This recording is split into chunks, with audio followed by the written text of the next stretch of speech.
না না যাই নাই দেওয়া যাওয়ার অবস্থা। সংগঠনের লক্ষ্য ও আদর্শের প্রতি বিশ্বস্ত থাকব এবং আমার উপর অর্পিত সকল দায়িত্ব আন্তরিকতা ও নিষ্ঠার সাথে পালন করব।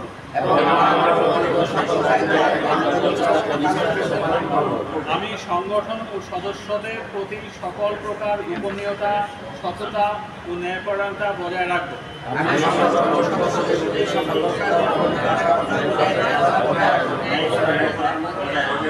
আমিন।